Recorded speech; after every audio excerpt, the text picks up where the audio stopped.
নমস্কার, রাশিফলের এই অনুষ্ঠানে আপনাদের সকলকে স্বাগত জানাচ্ছি। ডিসেম্বর মাস 2024 যেতে যেতে কি বার্তা দিয়ে যাচ্ছে চলুন আমরা জেনে নেব।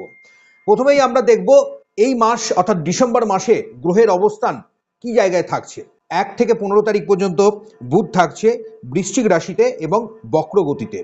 16 তারিখ বুধের মার্গী গতি লাভ হবে অর্থাৎ ডাইরেক্ট মোশনে বুধ কিন্তু 16ই ডিসেম্বর চলে আসছে।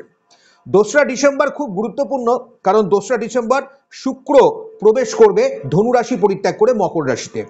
এরপরে আবার 28শে ডিসেম্বর শুক্রের রাশি পরিবর্তন হবে, মকর রাশি পরিবর্তন করে শুক্র কিন্তু কুম্ভ রাশিতে ডিসেম্বর মাসের একদম লাস্ট 28 তারিখে তার কুম্ভ রাশিতে প্রবেশ হবে।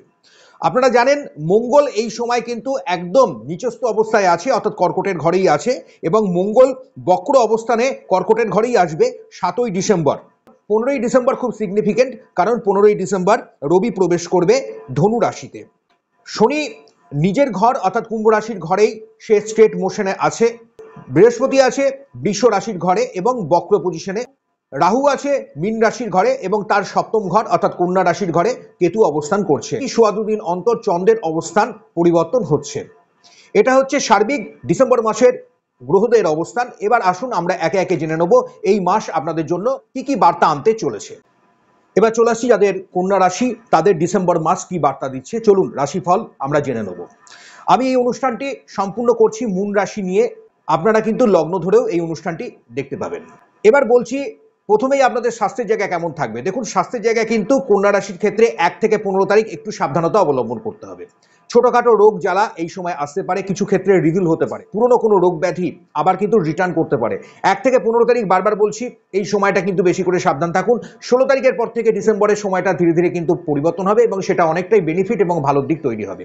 অপারেশন করবেন চিন্তা ভাবনা করছেন, তারাও আমি বলবো তৃতীয় এবং চতুর্থ সপ্তাহটা কিন্তু আপনাদের জন্য খুবই ভালো হবে। যদি খুব এমার্জেন্সির মধ্যে আছেন তাহলে সেখানে কিন্তু দেখতে হবে সেই গ্রহের অবস্থান কি জায়গায় আছে, তার ন্যাটাল চার্টের কি অবস্থান, সেটা ভালো জ্যোতিষ পরামর্শ গ্রহণ করবেন। পাশাপাশি আপনি আপনার পরামর্শদাতা ডাক্তারের সঙ্গে কিন্তু ভালোভাবে কনসাল্ট করে সেই জায়গা করবেন। রাহু আপনার ক্ষেত্রে এখানে যে জায়গা তৈরি করেছে সপ্তম ঘর, এবং কেতু কিন্তু সম্পূর্ণভাবে আপনার রাশিতে বসে আছে। সেখানে কিছু ক্ষেত্রে দেখা যাবে কোনো পুরনো রোগ ব্যাধি কিন্তু নিরাময়ের রাস্তাও কিন্তু 16 ডিসেম্বরের পর থেকে কিন্তু ধীরে ধীরে হবে। দাঁতের সমস্যা, স্কিন সংক্রান্ত সমস্যা, মুখমণ্ডলে চোট আঘাত লেগে যেতে পারে, সেখানে কিন্তু সাবধানতা অবলম্বন করতে হবে। নার্ভ এবং শিরার কোনো সমস্যা, লোয়ার অ্যাবডোমেনে কোনো একটা ডিস্টারবেন্স কিন্তু এই সময় আমরা দেখতে পাবো, তাই এই দিকে কিন্তু আপনাকে বেশি করে সতর্ক থাকতে হবে। এবার চলে আসছি বিদ্যার্থীদের জন্য সময়টা কেমন থাকবে। দেখুন, যারা স্কুল কলেজের সামনে পরীক্ষা আছে, যারা বিভিন্ন ধরনের প্রিপারেশন নিচ্ছেন, জয়েন্টের উচ্চশিক্ষার জন্য পরীক্ষার্থী, ডক্টরেট করবেন, থিসিস ওয়ার্কার আছেন, যারা পিএইচডি করবেন বা কম্পিটিটিভ এক্সামের জন্য যারা প্রস্তুতি নিচ্ছেন, তাদের ক্ষেত্রে আমি বলবো কন্যা রাশির জন্য সময় খুব ভালো এবং একটা ভালো দিক একটা তৈরি হতে চলেছে। সেখানে রেজাল্ট এবং সেখানে আপনার সন্তানের স্থান ভালো হবে। যদি আপনি গার্জিয়ান হন, এই অনুষ্ঠানটি দেখছেন, তাহলে আমি বলবো অবশ্যই এই জায়গাটা ভালো হবে। পাশাপাশি যদি আপনি একজন স্টুডেন্ট হন, তাহলে আমি বলবো লেথার্জি ভাবটাকে কিন্তু কাটাতে হবে, কারণ 1 থেকে 15 তারিখ এই সময়টা খুব ভাইটাল। কারণ এই সময়ে কিছু ক্ষেত্রে আপনার মানসিক অবস্থার কিন্তু পরিবর্তন হতে পারে, সেখানে আপনাকে ডিসিশন সঠিকভাবে নিতে হবে। আদারওয়াইজ দেখবেন 16 ডিসেম্বর পর থেকে সময়টা খুব ভালো এবং খুব সুযোগ সুবিধা কিন্তু আপনার আসার সম্ভাবনা বাড়িয়ে দিচ্ছে। চাকরি প্রার্থীদের জন্য সময়টা খুবই ভালো আছে এবং তারাও দেখবেন ডিসেম্বর মাসে কিন্তু সামনে যদি কোনো পরীক্ষা আপনার আছে তাহলে সেটাও কিন্তু আপনি প্রিপেয়ার্ড হন, সেখানেও একটা ভালো অবস্থান তৈরি হচ্ছে। আমি বারবার একটা কথা বলি, আপনার জন্মছক, আপনার দশা, আপনার ন্যাটাল চার্ট, আপনার বিভিন্ন স্তরে আপনার এগুলোকে ভালো করে যেমন দেখতে হয়, পাশাপাশি প্রতি মাসে যে রাশিফলে সেখানে গোচরে কি কি অবস্থান, তার গ্রহেদের কি থাকছে, কি ভালো মন্দ ফল দিচ্ছে, সেটাকেও কিন্তু ভালো করে দেখতে হয়। তাই এই অনুষ্ঠানের দিকে সদা সর্বদা লক্ষ্য রাখবেন। প্রয়োজনে অনুষ্ঠানটি বন্ধুদের সঙ্গে শেয়ার করবেন, লাইক করবেন, এগুলো আপনি করতে ভুলবেন না। এবার আরেকটি কথা যেটা বলছি, আপনাদের ফিনান্সিয়াল দিক কেমন থাকবে। দেখুন, অর্থনৈতিক দিকটা এই মাসে মাঝারি টাইপের। আমি বলবো ব্যয়টাকে একটু কমানোর চেষ্টা করুন, কারণ এই মাসে কিন্তু কিছুটা আপনার ব্যয়ও হবে। আয় উপার্জন আপনার হবে, সোর্স অফ ইনকাম কিন্তু আপনার আছে। বিভিন্ন দিক থেকে আপনি দেখবেন এই জায়গাটা আর্থিক দিকে খুব একটা আপনার চাপ থাকবে না, কিন্তু আপনার ব্যয়টা কিন্তু একটু থাকবে। তাই সঞ্চয়ের মাত্রাটা কিন্তু তুলনামূলক কম হবে। পিতা মাতার স্বাস্থ্য, পরিবার পরিজনে কোনো যদি অসুস্থ মানুষ আছে তার দিকে একটু বেশি করে নজর দেবেন যারা কন্যা রাশির জাতক জাতিকা আছেন, কারণ এই সময় হতে পারে সেখানে কিছুটা ব্যয় তাদের জন্য হতে পারে। আপনি যদি নিজে অসুস্থ আছেন সেখানেও কিন্তু কিছুটা ব্যয় আপনার কিন্তু এই পারপাসে হতে পারে। আপনার অর্থনৈতিক দিক এই সময় অনেকটা ভালো থাকবে, তবে ব্যয়ের মাত্রাটাও কিন্তু আপনার থাকছে। কর্মপ্রার্থীদের জন্য নতুন যারা চেষ্টা করছেন, নতুন চিন্তাভাবনা করছেন, কিছু স্টার্ট করবেন, কোনো জায়গা থেকে পরিবর্তন করে আরেকটা কিছু চিন্তা করছেন, তাদের ক্ষেত্রে আমি বলবো 1 থেকে 15 তারিখ এটা না করলেই ভালো হয়। আপনি 16ই ডিসেম্বর পরে আপনি চিন্তাভাবনা করুন, দেখবেন সেই সময়টা আপনার জন্য অনেকটা ভালো এবং একটা ভালো দিক তৈরি করবে। ইনভেস্টমেন্ট করবেন, ট্রেডিং করবেন, শেয়ার, মিউচুয়াল ফান্ড, বিভিন্ন ধরনের বন্ড, আপনি যদি এগুলোতে ইনভেস্টমেন্ট করেন সেখানেও কিন্তু আপনার ভালো মুনাফা, ভালো দিক আপনার দেখতে পাবেন, অর্থাৎ লাভের মুখ কিন্তু আপনি দেখতে পাবেন। জমি বাড়ি কেনা বেচা, ল্যান্ড প্রপার্টিতে ইনভেস্টমেন্ট, এগুলোর ক্ষেত্রেও আমি বলবো অবশ্যই তারা কিন্তু বেনিফিট পাবেন। খাদ্য সংক্রান্ত ব্যবসা যারা করছেন, যারা শৌখিন সামগ্রিকের ব্যবসা, টেকনিক্যাল ইকুইপমেন্ট, বিভিন্ন ধরনের গেজেট নিয়ে যারা বিজনেস করছেন, ইলেকট্রনিক্স প্রোডাক্ট নিয়ে যারা বিজনেস করছেন, যারা বিভিন্ন ক্রিয়েটিভ ফিল্ডের মানুষ আছেন, যারা শিল্পী সত্তার মানুষ আছেন, শিক্ষা জগতের মানুষ আছেন, সাংস্কৃতিক জগতের মানুষ আছেন, তাদের ক্ষেত্রে কিন্তু সময় খুব ভালো। অর্থাৎ কন্যা রাশির স্বাভাবিকভাবেই দেখা যাবে বুধের একটা ভালো প্রভাব থাকার জন্য তাদের ভিতরে যে বুদ্ধিমত্তা থাকে তারা কিন্তু সেটাকে ইউটিলাইজ করতে পারবেন এবং সেখান থেকে তাদের আয় উপার্জন কিন্তু ভালো হবে। যারা বাচক শিল্পী আছেন তাদের ক্ষেত্রে আমি বলবো খুব ভালো। যারা বিভিন্ন ধরনের সঙ্গীত শিল্পী, বাচক শিল্পী আছেন, সংবাদ মাধ্যমে, বিভিন্ন ধরনের মিডিয়াতে আপনারা যেখান থেকে আয় উপার্জন করেন, তাদের ক্ষেত্রেও কিন্তু খুব ভালো সময়। দেখুন, পিতৃতত্ত্বের দ্বৈত সত্তার রাশি হচ্ছে এই কন্যা রাশি, অধিপতি তো বুধ। এবার বুধের যে অবস্থান, বুধের যে একটা ভালো দিক, সেটা হচ্ছে 1 থেকে 15 তারিখ পর্যন্ত বুধ কিন্তু থাকবে সে বক্র পজিশনে। 16ই ডিসেম্বরে বুধের যে বৃশ্চিক রাশিতে বুধ যখন স্টেট মোশনে আসবে, সেই সময়টা অনেকটাই ভালো এবং অনেকটাই ভালো দিক বলা যায়। সন্তান স্থান আপনাদের ভালো আছে, সন্তানের এডুকেশনের, সন্তানের জন্য ভালো দিক তৈরি হবে।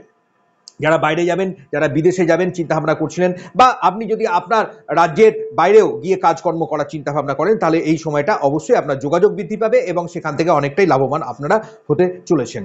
ম্যানেজমেন্ট লাইনে আছেন, যারা কর্পোরেট সেক্টরে আছেন, বিভিন্ন ধরনের যারা ফিনান্সিয়াল সেক্টরে কাজকর্ম করছেন, ব্যাংকিং সেক্টরে কাজকর্ম করছেন, ট্যাক্স কনসালটেন্ট হিসাবে আছেন, আপনি অ্যাজ এ ডক্টর হিসাবে, আপনি মেডিসিনের কোনো ব্যবসায়, আপনি একজন ওষুধ বিক্রেতা আছেন, বিভিন্ন সেবামূলক কাজে যারা নার্সিংয়ে আছেন, বা আপনি যদি শৌখিন সামগ্রিকের উপর ব্যবসা বাণিজ্য, বিউটি পার্লার, বিভিন্ন ধরনের এগুলো করেন, তাহলে এই কাজগুলো কিন্তু বুধের যে প্রভাব এবং শুক্রের যে প্রভাব আছে সেগুলো কিন্তু এই সময় ভালো থাকবে। এবং আপনার জন্মছকে যদি ভালো দশা চলে, তাহলে আপনার কিন্তু আর্থিক দিক থেকে আপনি অনেকটা বেনিফিট আপনি লাভ করবেন, যাদের কন্যা রাশি। এবার পাশাপাশি মনে রাখতে হবে, উঁচু জায়গা থেকে পড়ে যাওয়া, চোট আঘাত, রক্তপাত, এগুলোও কিন্তু আপনার থাকছে।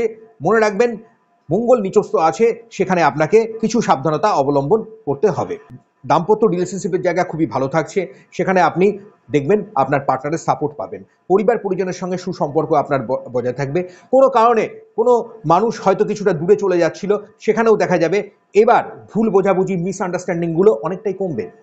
কোনোভাবে যদি আপনি কোনো মামলা মোকদ্দমায়, কোনো আইনি জটিলতায় আছেন, তাহলে আমি বলবো অবশ্যই 16ই ডিসেম্বরের পর থেকে আপনি আপনার আইনি পরামর্শদাতার সঙ্গে যোগাযোগ রাখুন এবং এবার আপনি মুভ করুন। আপনার ভালো দশা যদি থাকে, তাহলে এই 16ই ডিসেম্বর থেকে ধীরে ধীরে সময়টা কিন্তু অনেকটাই আপনার ফেভারে আসতে চলেছে। যারা বিবাহ করেননি, চিন্তাভাবনা করছেন বিবাহ করবেন, বা কোনো কারণে যদি আপনি সেকেন্ড ম্যারেজের জন্য চিন্তাভাবনা করছেন, তাহলে ডিসেম্বর মাস অবশ্যই আপনাদের জন্য খুব ভালো বার্তা এবং ভালো সময়, একটা সুযোগ সুবিধা কিন্তু বাড়িয়ে দিচ্ছে। যোগাযোগ কিন্তু আপনাদের অবশ্যই বাড়তে চলেছে। সন্তান নেয়ার জন্য সময় খুব ভালো, শুভ মাঙ্গলিক, গৃহে কাজকর্ম, এগুলোর কিন্তু একটা ভালো যোগাযোগ এই টাইম কিন্তু আসবে। অর্থাৎ একটা আনন্দ ঘন পরিবেশ আস্তে আস্তে কিন্তু কন্যা রাশির জন্য একটা ভালো দিক কিন্তু এবার আমরা দেখতে পাবো।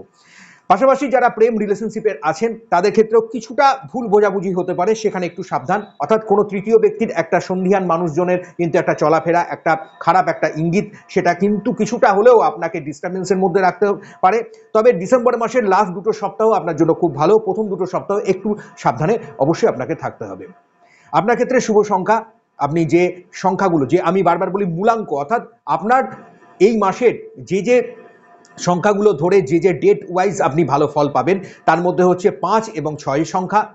অর্থাৎ আপনার ক্ষেত্রে 5 তারিখ, 6 তারিখ, 14 তারিখ, আপনার ক্ষেত্রে 15 তারিখ, আপনার ক্ষেত্রে 23 তারিখ এবং 6 যদি মূলাঙ্ক হয়ে থাকে, তাহলে সেখানে দেখা যাবে আপনার ক্ষেত্রে 24 তারিখ। এইগুলো কিন্তু আপনার ক্ষেত্রে খুব ভালো ডেট এবং এই ডেটগুলো কিন্তু আপনি কিন্তু অনেকটা বেনিফিট পাবেন। শুভ দিক আপনার ক্ষেত্রে দক্ষিণ, দক্ষিণ পশ্চিম দিক অতীব শুভ হতে চলেছে। শুভ রঙের মধ্যে আপনি অবশ্যই সবুজ রং, নীল রং এই ডিসেম্বর মাসে ব্যবহার করুন। প্রতিদিন পারলে অবশ্যই নবগ্রহ স্তোত্রটা পাঠ করুন। প্রতি শনিবার তারা একটি করে মাটির প্রদীপে সর্ষের তেলে কিছুটা কালো তিল দেবেন এবং সেটি বাড়ির দক্ষিণ দিকে জ্বালিয়ে দেবেন। দেখবেন আপনাদের অর্থনৈতিক দিক, মানসিক কোনো অস্বস্তি একটা ভোগ করছেন, বাস্তুতে যদি কোনো সমস্যা থাকে সেটা অনেকাংশে দূর হবে। এখানে আপনার একটা পজিটিভ ঊর্জা, পজিটিভ এনার্জি কিন্তু আসবে। ধ্যান, মেডিটেশন এগুলো কিন্তু আপনার জন্য অতীব শুভ ফল আনতে পারে। আর একটা কথা, হনুমান চালিসাটাও আপনি অবশ্যই পাঠ করতে ভুলবেন না। যোগাযোগগুলো দেখবেন আপনার বাড়াবে। বৃহস্পতিবার 3টে হলুদের গাঁট নিয়ে একত্রিত করে সেটা 3 প্যাঁচ দিয়ে একটা হলুদ সুতো দিয়ে বেঁধে নিয়ে আপনি আপনার বাড়ির উত্তর পূর্ব দিকে রেখে দেবেন। দেখবেন কতটা ভালো ফল, কতটা ভালো বার্তা কিন্তু আপনি পেতে চলেছেন। ভালো থাকবেন, সুস্থ থাকবেন।